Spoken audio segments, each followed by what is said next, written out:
All right, let's call this meeting to order. It is February 4th. What time we got? 7 o'clock. It's the Elbert County Planning Commission.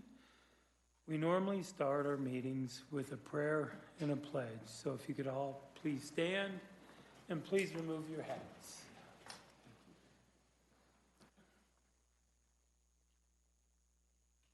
So for the prayer, I usually ask that each and every one of us have things we're dealing with, has issues, has things that in life. So I ask that all of your prayers be answered. I ask for the safe being of all of you heading home. I ask for the safety of all the people serving us at this point, and for the preservation of life at all stages. God, amen. Amen. So, pledge allegiance To the flag of the United States of America and to the republic for which it stands, one nation, under God, indivisible, with liberty and justice for all. Thank you all. So let's, Wendy, please. All right, the roll call. Danny Wilcox. Here. Kevin Kirkwood. Here. Van Sands. Here. Dee Dee Schott-Grace. Robert Politic. Here. John Gresham. Here. Nicole Hunt. Here. Kyle DiNardo. Here.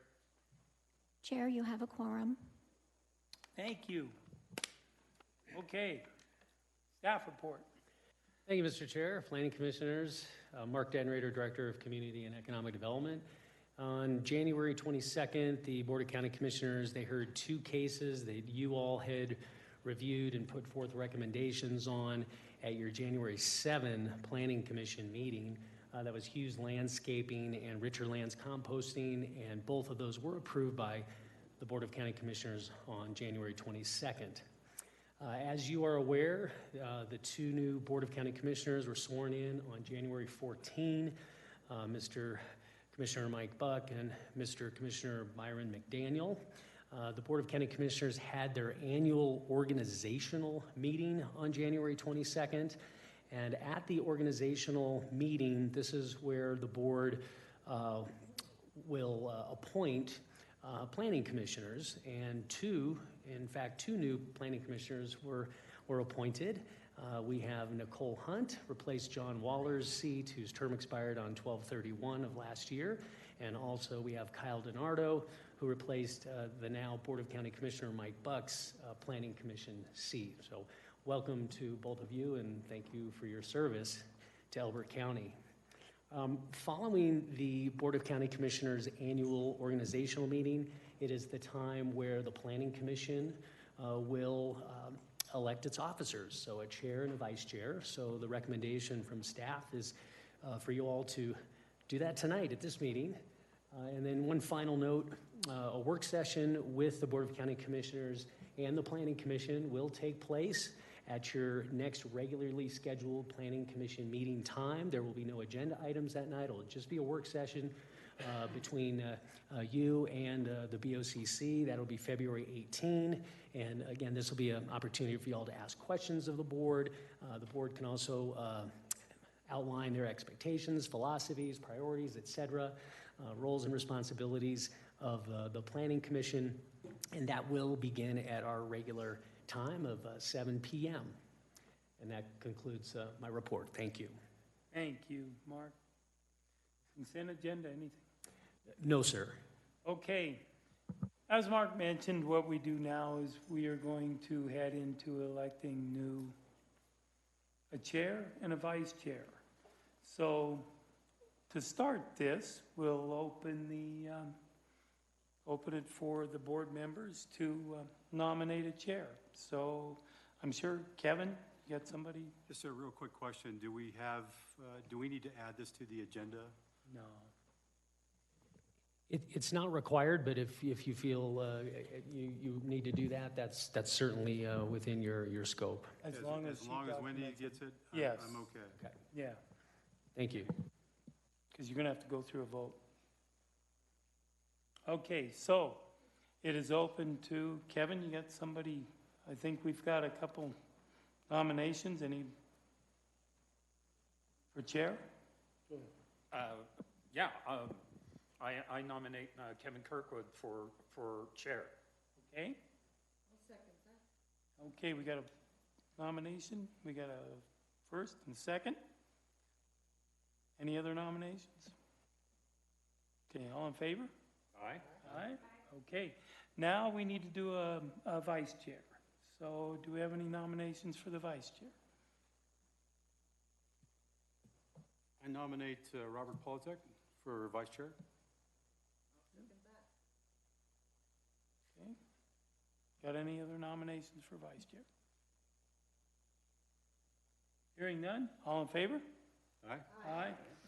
Okay, Wendy, show Kevin and Robert as chair and vice chair. Yes, thank you, Chair. Oh, no longer Chair. Okay, and as a unanimous decision also. Okay, so, go Kevin. So thank you, former chair. Appreciate that. As we go through this, the first question is, do we have any citizen comments? These are any comments that are unrelated to the matter at hand tonight. And as you approach, please give us your name, address, and we'll listen to you. Thank you. Carrie Giblets, 19656 Wiedemeyer Road. And before I begin, I want to thank all of you for your service, because as I was coming here tonight, I really just wanted to be on the couch with a cup of tea and a good book. So I appreciate you all being here 2 nights a month. It's a big commitment, so thank you for that. I'm here speaking as a board member of the Elbert County Environmental Alliance, ECEA. ECEA was formed, almost 3.5 years ago in opposition to the XL Power Pathway. And I hope all of you are somewhat familiar with the XL Power Pathway. It is 610 miles of high voltage transmission wires that the towers are 140 feet tall, which they're planning to put through the heart of Elbert County. They've had several open houses, several meetings with citizens in the area, and all of us have said no, we don't want them coming through the heart of Elbert County. There are better places farther east. Just to let you know some of the concerns that have been raised by citizens in regards to the Power Pathway project, there are the negative impacts on the wildlife, negative impacts on community, health concerns, view shed, landowner rights, etc. There's the threat of fire. As you know, the Marshall Fire was caused by an unmoored XL power line, as have been other fires in recent days. So that's a big concern. Property values. We have studies that show property values will decrease up to 45%. And with the decrease in property taxes, that's going to affect our tax base, so which will affect our services. There's no benefit for our county. All of this power is for the Denver metro area. So with all the destruction that they'll be doing to our county, we will receive absolutely no benefit. The power lines are being put forth for subsequent wind and solar energy projects that they want to put through our county. Excel, if you look at their website, it talks about how that they want to increase wind and solar for reliable energy, and the PUC has said that they want to slather the eastern plains with wind and solar. And Alice Jackson, who's CEO of Excel's Colorado subsidiary, says that the Eastern Plains is a field of dreams for them. So that's what's coming for Elbert County with this XL power line. We have been pushing to have the power line placed further east. And the reason for that is there are already rights of way. The land parcels are larger, so they'll be affecting a smaller population. There is not the wildlife out east that we have here through the heart of the county. So we've been pushing for that, but Excel tells us no, they are not going to do that. Let's see, what else? Other concerns. We talked about the decrease in property values are going to negatively impact the county's resources. And Excel states that an environmental impact study is not anticipated to be necessary. So I have a list here, if I can bring this up to you. It tells a little bit about Elbert County Environmental Alliance. It talks about the power pathway, and then it Pardon me, talks about Chair, some that's of the 3 concerns. minutes. So yeah, Yeah, you can leave it here. And thank you for your comments. Any other comments?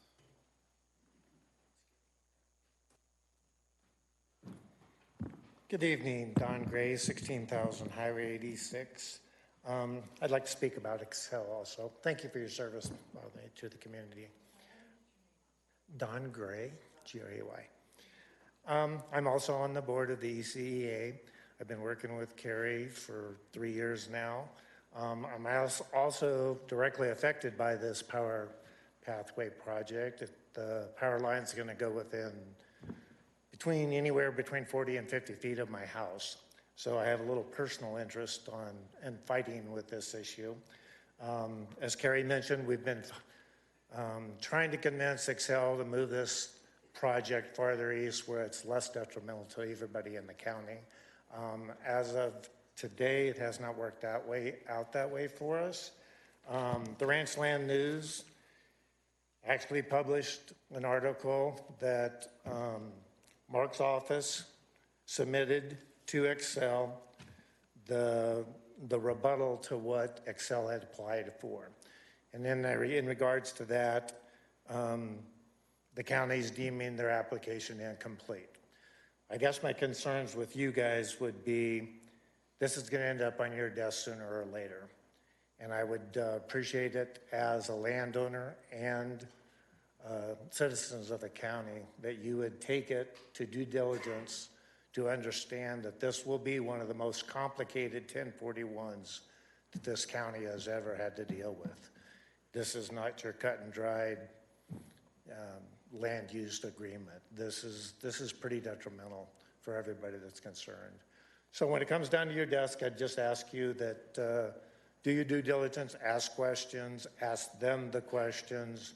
We know Mark's office is doing his diligence to ask the questions as we stand right now and get this application complete, and hopefully we can push it so that Excel understands that there's a large concern. I think Carrie failed to mention that we have 350 members in the ECEA, and coming out of any of these meetings that Excel has held, we've never found anybody that's in favor of this project. And if you just take that at its word, we'd ask you again, do your thing, and let's make this right for the Elbert County. Thank you. Any other comments? So citizens' comments are closed on that, and we'll start the process of approving the meeting minutes. Did everybody get a chance to read the meeting minutes from January 7th?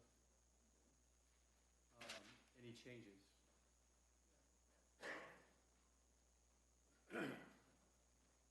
I'll entertain a motion to approve the meeting minutes from January 7th. Can you turn your mic on?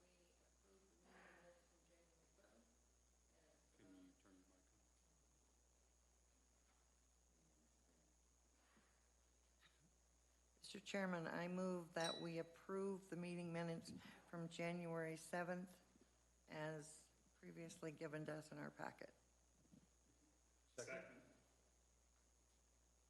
So we have a motion and a second. All approve? Aye. Any against? Motion passed. Thank you. At this point, we will go into the public hearing process. As you have heard tonight, we are a quasi-judicial group. Our job is to take a look at the cases that are presented for us. Staff presents first. The landowner or the submitter, wow, English not me tonight. The submitter will then have a chance to speak, and then we will open the floor for citizen comments again. With that, do we have a report? Yes, give me 1 second to get this pulled up.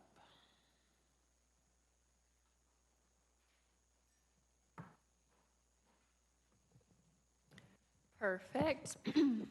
All right. Good evening, commissioners. For the record, Kelsey Lanham with the Elbert County Planning Department. And tonight I will be presenting Bighorn Ridge Rezone, case number RZ-2023-0316. The subject property is located at 316 Ponderosa Lane in Elizabeth. The property has a total acreage of 79.72 acres. Right now it is zoned agriculture. The applicant is Grace Erickson with Providence Consulting on behalf of the property owner Gary Hansen.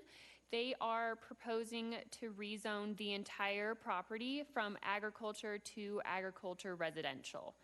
And I just want to make note that this application and presentation tonight is strictly just for the rezoning of this property. So in the next two slides, the property will be shown with like the big red star over top of it.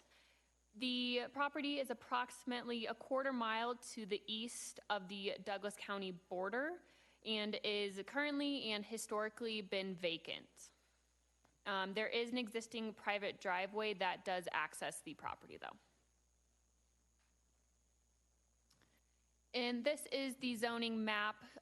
Douglas County is split with that dashed line and then the white, so that represents Douglas County on the left. The two adjacent properties on the west of the subject property are zoned agriculture.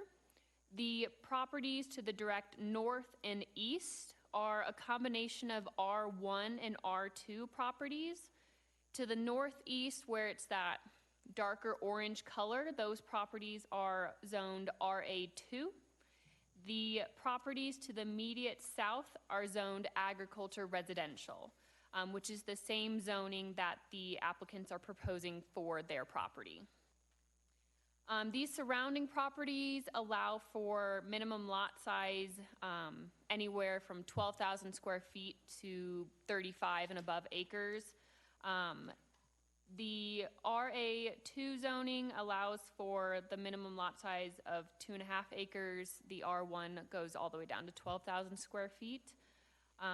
The AR zoning is what's being proposed, and that is a minimum requirement of 10-acre lots.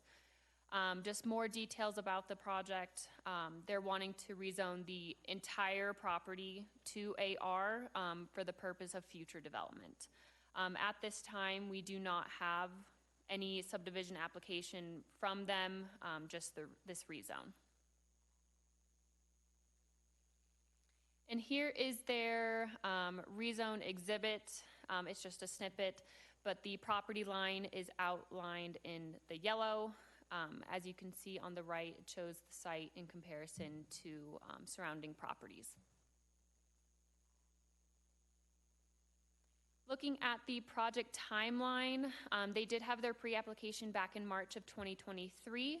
Their community meeting was in November of 2023.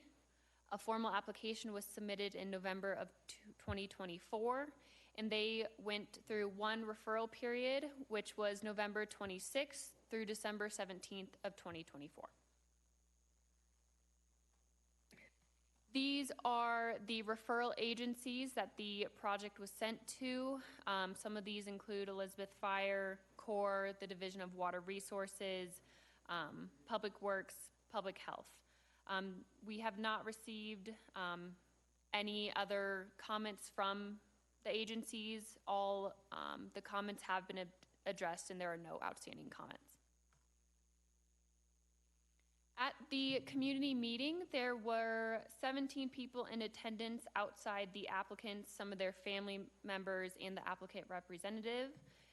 The major concerns with the project included fire mitigation, access, further subdividing, removal of trees, water, traffic, wildlife, and property tax. The applicant has fully responded to these concerns, and that comment document was provided in tonight's packet. The fire mitigation will be planned with the Elizabeth Fire District. Access modification is not being proposed with this portion of the application. At the time of creating the access and the road through the development, the applicant has stated that the least amount of trees will be removed, and their goal is to preserve as many as possible. The Division of Water Resources has reviewed this application and approved it for the rezone. During the future subdivision application, the Division of Water Resources will be a referral agency again, and so they will see this application one more time. But their approval decree letter was included in tonight's packet. Finally, a traffic study was done, and there were no adverse impacts found with that. Other than that, no other comments have been received to our department by phone, email, or mail. And with that, the Elbert County zoning regulations require that a rezone application follow the criteria in Article 3, Section C4, and the review criteria are as follow. A, the application conforms to and is generally consistent with the goals of the Elbert County Comprehensive Plan. The proposed rezone does conform with the goals of the Elbert County Comprehensive Plan. The application is compatible with surrounding land uses. The surrounding properties are zoned agriculture, agriculture residential, residential 1 and 2, residential agriculture 2.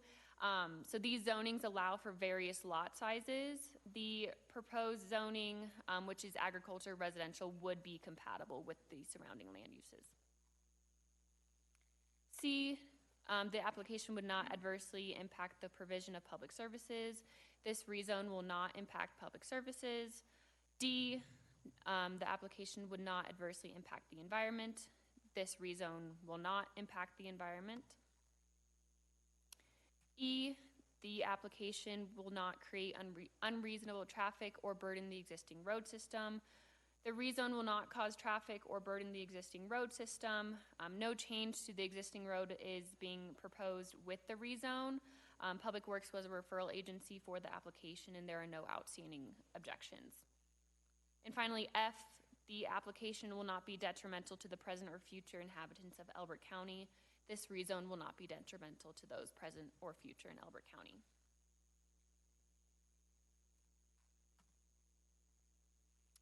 And for a recommendation, based on review of the approval criteria found in the Elbert County Zoning Regulations, Article 3, C4, and the findings in the staff report, staff recommends approval with conditions of Bighorn Ridge rezone. The conditions of approval will be, number 1, the applicant will be required to remove the public hearing signs within 7 days of a decision by the Board of County Commissioners.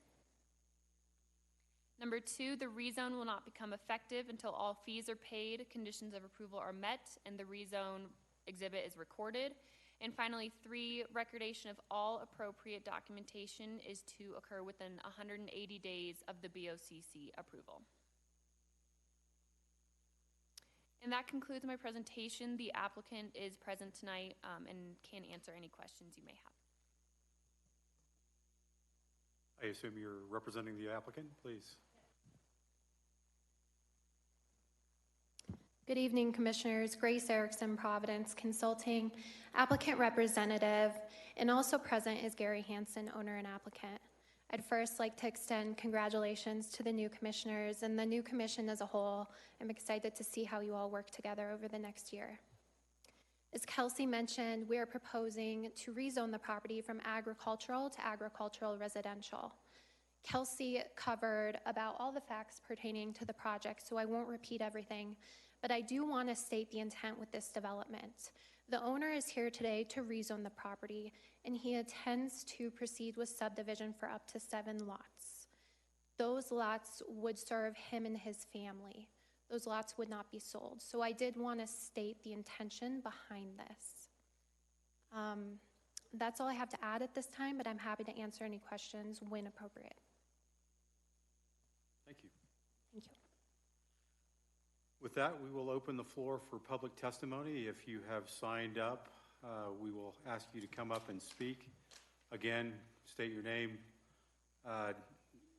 You have 3 minutes to speak, and please state your name and address. My name is Carrie Key. I live at 120 Overlook Road. Overlook empties onto Ponderosa Lane, and the thing that said no traffic impact is preposterous because Ponderosa Lane is very busy. Elbert County doesn't have the resources to maintain that road very safely. I'm also concerned about how they're going to develop it. If a developmental plan was submitted along with the rezoning, then we could evaluate that, but all I see is they're requesting rezoning. I've been a resident of Elbert County for 23 years. I served in the Army Reserves for 21 years and retired as a lieutenant colonel. So I'm not speaking in a crass way. I'm very concerned about the development of this and that it be safe. And right now, I think it would have a significant impact on those of us who live nearby the property. Thank you. Thank you. Any other comments? Good evening. My name is Chad Roach. I'm at 415 Rock Haven Drive. I own the 2 lots that are actually adjacent to the south of the property and live there with my family. So the Hansons would be our northern neighbors. I'm actually here to support the project. I think that it's a thoughtful project. Appreciate the idea of having their family live up there. Of course, in a vacuum, like would I love for it to just stay open space forever? Sure, that would be nice. But I think it's a right that we have in Elbert County to develop our property for the uses for which we own the property. And he's owned it a long time, and he has that right to develop it. And I even think back in the first chapter of Genesis in the Christian scriptures, when God creates land, the immediate next thing he does is tells man to fill it and subdue it. And so I think Gary has the right to do that with his land. So I'm here to support that and say I think it's a thoughtful project. They did a good job at the community meeting. I was there. They explained their plans very well, answered the questions, and I don't see any reason that he shouldn't have the right to do what all of us love to do with the property we own in Elbert County, which is to use it. So I'm supporting that right. And of course, I think this rezone makes sense in the neighborhood just with the sizes of the nearby lots. So there you go. Thank you. Thank you. Anybody else?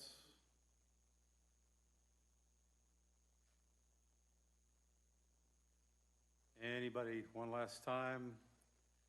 With that, I will close public testimony. Grace, would you like to respond, or is that sufficient?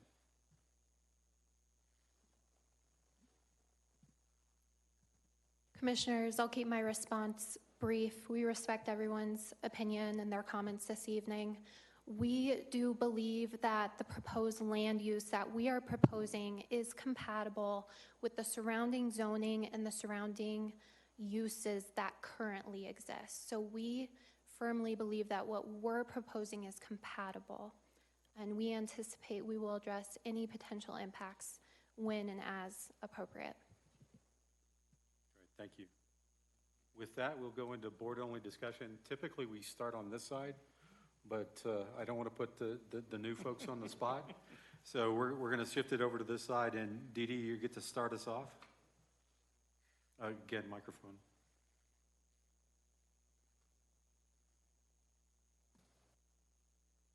I think my only concern was that the lots were not going to be sold, that they're going to use it for a family. So I don't. No. We're going to sell those lots. She just said 3 times they're not selling the lots. They're not selling them. Hang on. Let's one at a time. Let her finish. Am I incorrect in that? No. I'm reading it right here. It says that they're going to use it for their families. That's correct. The lots for the family. Is that correct? That's correct. And they are not, Grace, are they not selling the lots?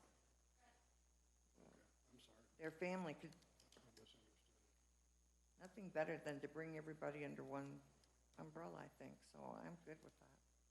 Okay, thank you. Van, comments? Yeah, I just have a couple of questions. Grace, do you know how many lots surround it? There's a lot of lots and a lot of people. I did not count how many lots directly surround it. I know there's an exhibit, but there is high density both to the north and the east, high density compared to what we're proposing. And then there's agricultural residential, I think just 3 directly south and 2 directly west. Now, one other question on the traffic. Okay. 7 lots is probably not much more than 50. Hey, Van, Mike, Mike. Oh, I'm sorry. you got to lean forward, too. Yeah. 7 lots, I know you did it, there was a traffic study done, and about how many trips per day? 66 is what our traffic study states as the max, and we did a conservative estimate in that traffic study.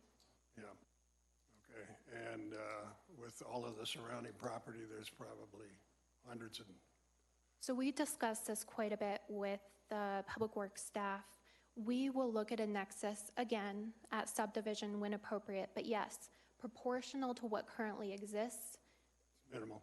potentially up to 7 lots is going to be, it's probably not going to have a nexus for this to be responsible for any kind of improvements. If it does, Public Works will require that at subdivision. Okay, thank you. Yeah. I have a question for staff also. Does this proposal meet all of the county requirements? In terms of noticing or submittal requirements or both? Overall requirements that they meet? Yes. Okay. Thank you. Danny? One thing on your, the only thing, Grace, on your interaction with the state on the water, how far did that go? How far did it go? Yeah, what did you get? There's a decree, there's an augmentation plan. Okay. For up to 7 lots. Oh, yeah. Now, did you handle that through an attorney? Yes. Okay. In accordance with Elbert County standards, 300-year water supply. Okay, good. And how long did it take? Probably, I'm sorry. believe my client Thank you were for working help. on it, possibly before they even hired me, but it definitely took a year. Did it? Okay. Okay. All right. No, I have no other comments other than we'll see you when you come for the. Hey, Robert? Grace, come back. Is the only access to the property via Ponderosa, or is there a back way in through County Road 5? Ponderosa is what is being used currently for the current land use. So that access, those rights are maintained, but the owner possesses secondary easements that essentially connect to Delbert, where Delbert dead ends.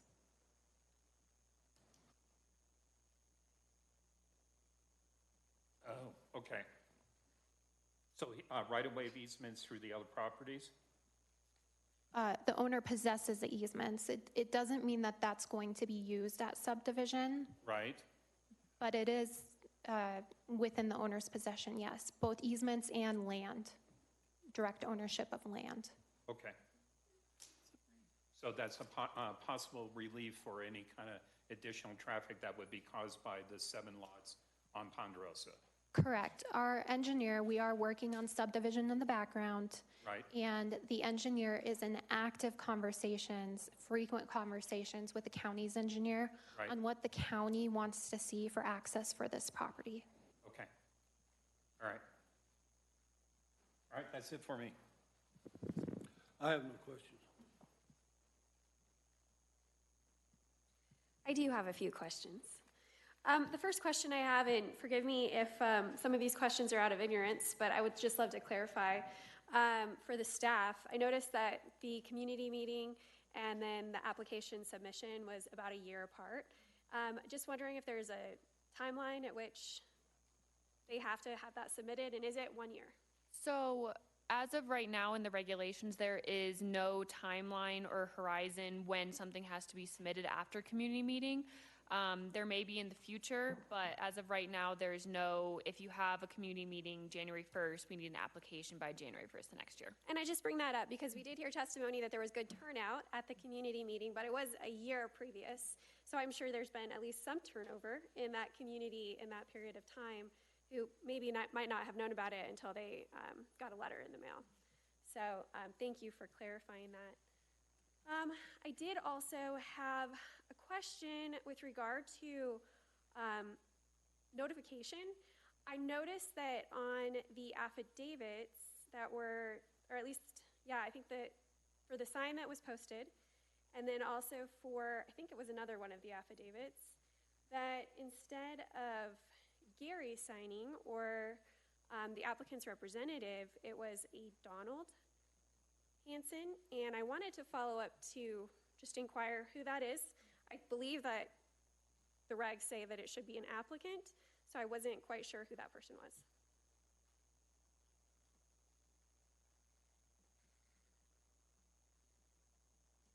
Let me ask the question a little differently. Was Donald the person that did the the stamp and the seal? Yes, Don Hanson is Gary Hanson's son, so he participated in some of the notices. The affidavit templates are not specific as to, they ask who the applicant is, but my understanding is you can do the notice, and it doesn't necessarily say that just because it's the applicant is the one that distributes, but that is the person essentially attesting that it was completed on behalf of the applicant in the application. So, and is there an interpretation from the county? None that says otherwise of what Grace just stated. I have the affidavits up in front of me, and it does have Donald Hanson. It's the same last name, and it was notarized. So the affidavit was signed in front of the notary. It wasn't signed beforehand. So with Elbert County regulations, they still were in compliance. Okay, so it's your understanding then that the applicant does not have to be the person who attests to this. It could be somebody else, anybody else? Correct. Okay. I guess on the notarized certification, I also just wanted to bring something else up that I noticed when I was looking at it. And again, maybe this is a question for staff with regard to current practice, but the certification says that the person certifying gives an oath that the notice of the signs were posted on the property for 14 consecutive days. And if you look at the date that it's posted and then the date that the person gives their notary signature, it hasn't been 14 days. It's only been 5. So I wanted to just follow up about that as well. It would seem to me that we would want people to certify this after it's actually consecutively been up for the full amount of the time, because that's how it reads. What affidavit states for 5 days prior? So that is on the posting of the sign.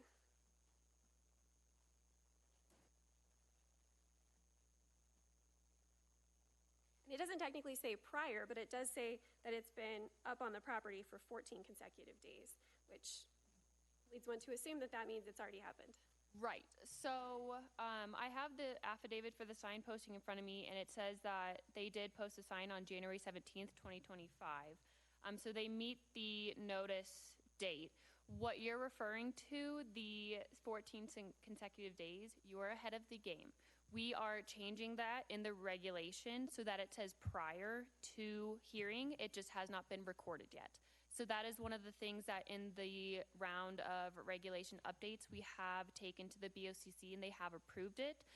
We're waiting on the final document to be recorded, and so once that gets done, that language will change from 14 consecutive days to the 14 consecutive days prior to public hearing. But as for Bighorn Ridge application, the applicants were in compliance the whole time. Okay. Mm-hmm. Yeah, that would be helpful to have those updates or amended, suggested updates to Yes, once we have those fully recorded, then we will provide commissioners with new copies of essentially the regulations. Great. And when do you think that will happen? We're finalizing the document today or tomorrow morning, so hopefully be recorded next week sometime. We're kind of working out if we want to record in new chunks or the whole regulation booklet as one, which would be the 224 pages.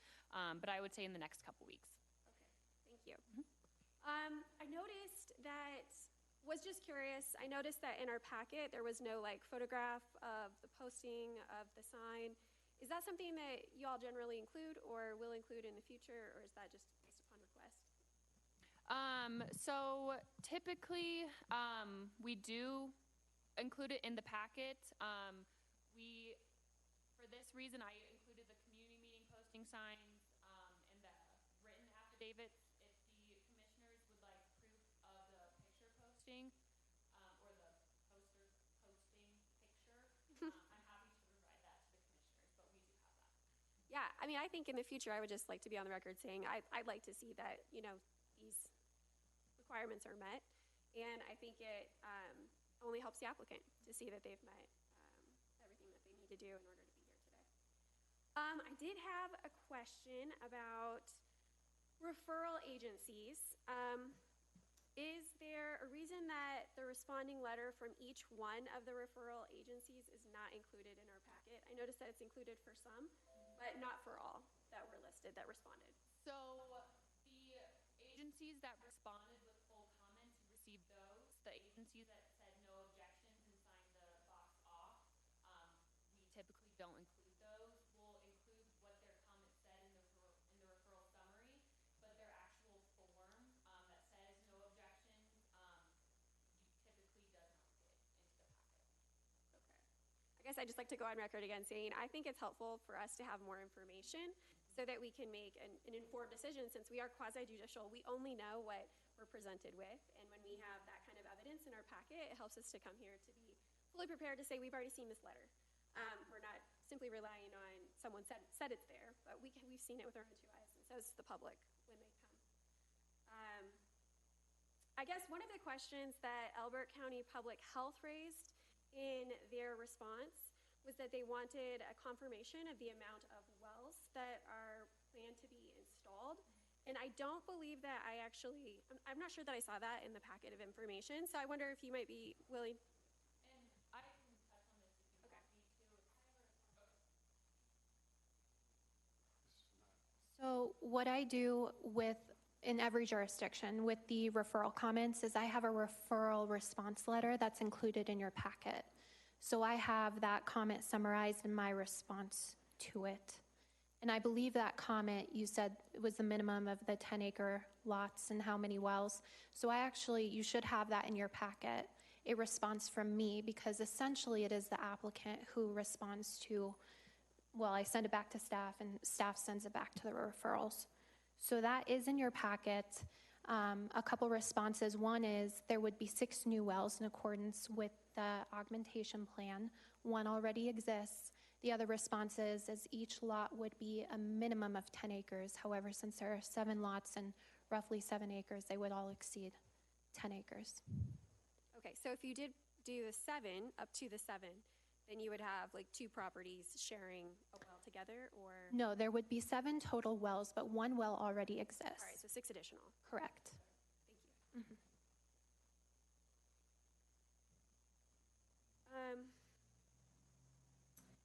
We touched on this briefly when you were asking about the access point, and I just had a follow-up question, if you don't mind coming back up again. I know that you said that the easement exists, and that he's not necessarily planning on building it out. If he does build it out, is it going to be going through then the property of just one property owner, or is it multiple property owners? It seemed like there were like maybe 2 or 3 different. Can we bring the picture back up, because I think that will. There were It's there. 2 or 3 different There are properties right there that are butting up to Delbert Road. Okay. So there are 2 potential, which we are addressing at the rezone phase. The fact that we have 2 potential access points, which is above and beyond most properties, so we wanted to point that out. The first is pretty simple. It's to Ponderosa Lane, and it's through a property that is also owned by my client, but is not part of the development. The second potential to Elbert is through the property directly west, and then down to a sliver of property that is owned by my client, and also there is an easement that belongs to my client. So yes, one other property. Okay, so he's got two different properties there. And the Yes, he does. He has multiple properties. He's got lots of options. Yes, correct. And that's what we wanted to make sure was stated as part of this process, that there are options for access, since it's important to know if you're developing a property, if access exists. But we will get into the details of the access and which one makes sense at subdivision with the county's engineer. Right. And if you don't mind just staying up here, because I wanted to follow up. We had a public comment that she had concern about safety and traffic congestion. Was this something that came up at the community meeting that you addressed at the time, or have you worked with any folks in the community who share these concerns to try to alleviate what their concerns are and what you believe, that there is not a problem with this? Yes. I don't recall if traffic came up. I would definitely have it noted if it did. Traffic wasn't a big issue, I can tell you that. It wasn't a big issue at the community meeting, traffic in general. But typically, our response to traffic is that we will do a traffic study, which we have since done, work with the county, and what we want to do is we want to determine if there is a nexus for any improvements. Sometimes counties require cash in lieu if it makes sense, if the county's actually going to be using that cash to improve Ponderosa Lane. Right now, that's not the case, but again, at subdivision, we'll check again. There will be another check on that. Meanwhile, another way that that's mitigated is through the development impact fees itself. There are impact fees that actually go to road and bridge to mitigate traffic impacts caused by projects like this, 7, 10 plus acre lots, that we determined that it would be minimal impact. But of course, there's always going to be some change when you're adding houses, and that's covered through the building impact fees. Thank you. I don't think I have any other questions. Thank you. Kyle? This is strictly a rezone application. I don't have any other questions. Great. No, public comment is closed. So thank you. My only questions, I think, have been partially answered in that you're going to do 6 wells or 6 additional wells. What is where's the water coming from the heavily populated area to the, is that east and to the north? Do we know where that's coming from? Is it coming from the Upper Dawson? Which I don't know what aquifers other developments are using. The augmentation plan for this involves the Upper Dawson, not non-tributary. Okay. There was an open question in the water study about whether this would be something that we would continue to push the use of the Upper Dawson. And if those communities are in the Upper Dawson, they're going to be sucking a lot of water. And so you might be thinking about deeper levels, deeper aquifers than the Upper Dawson. Excuse me? Go ahead. We're done. Okay. And that was my only question. Okay. Maybe I can clarify that a bit because. Not for you to clarify. That's for the applicant to clarify. Thank you. I know that our augmentation plan has Upper Dawson, not non-tributary, for augmentation specifically. As far as the surrounding properties, I do not know. Okay. That was my only question. Any other questions from around the table? No.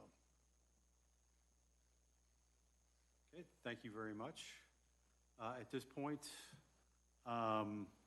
board-only discussion. Do we have any other questions, comments, concerns that we need to be thinking through? So my only question would be, when the state take that into consideration based upon the application from them as to what's going on in the surrounding properties and make the determination which aquifer to pull from? I think they will. I think it's just getting to that point where, this is the rezone. They've got to have, for part of the rezone, all they need to show is that they've got access to water. Right, and right. That the water is there for them for the taking. Right, right. That, and, to me, that would be, it will be interesting, once they go through the next series of process, what is, finally determined, to make sure there's not going to be any negative impact to them and or, to the, are those PUDs on the east and north side? Or are they individual lots?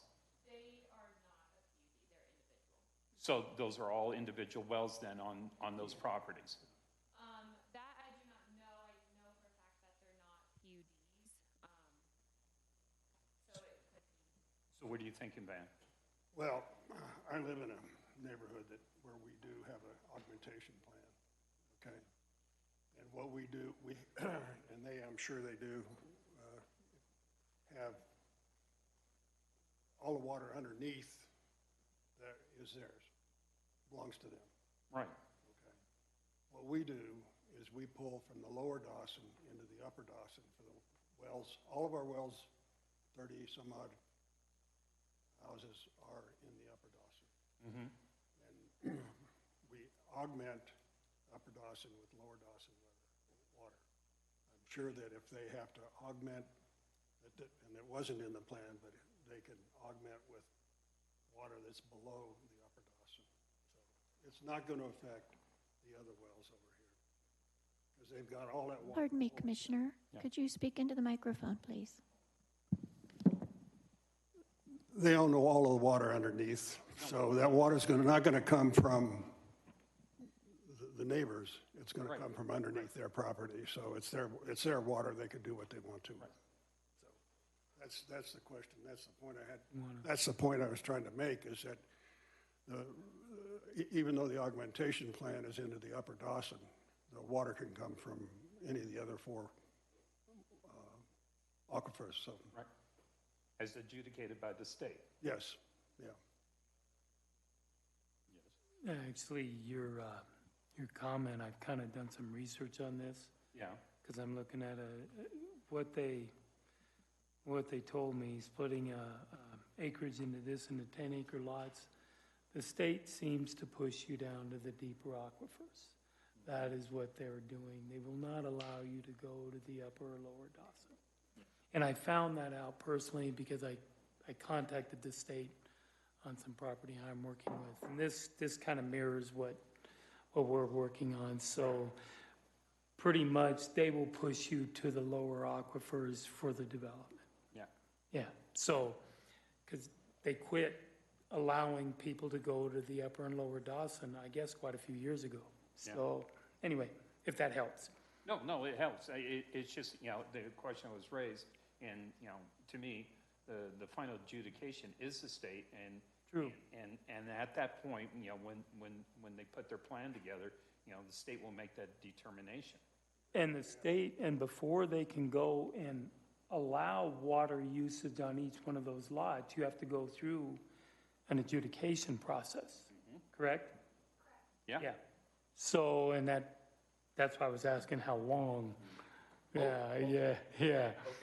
Okay. No. Now, these Ponderosa Park, I would suspect that most of those, and you can look them up on the state, go to CDWR, and you can actually go to their mapping aspect, and you can review what each one of those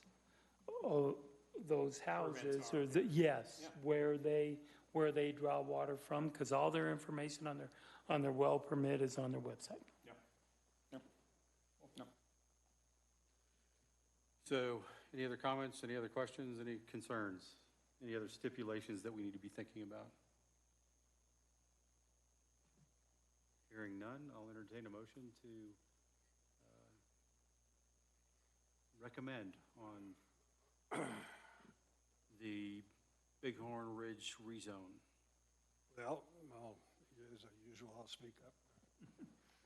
I move that the Planning Commission make a recommendation to the Board of County Commissioners for case RZ 2023-0316, subject to the listed conditions of a recommendation of approval. Second. So, call for approvals? All approve? Aye. Aye. Aye. Any opposed? So unanimous approval. Thank you.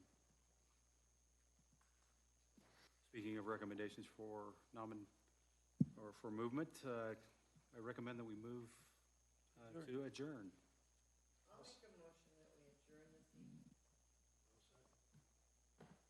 And all in favor? Aye. All opposed? Then you're staying here by yourself. Thank you, everybody. Appreciate it.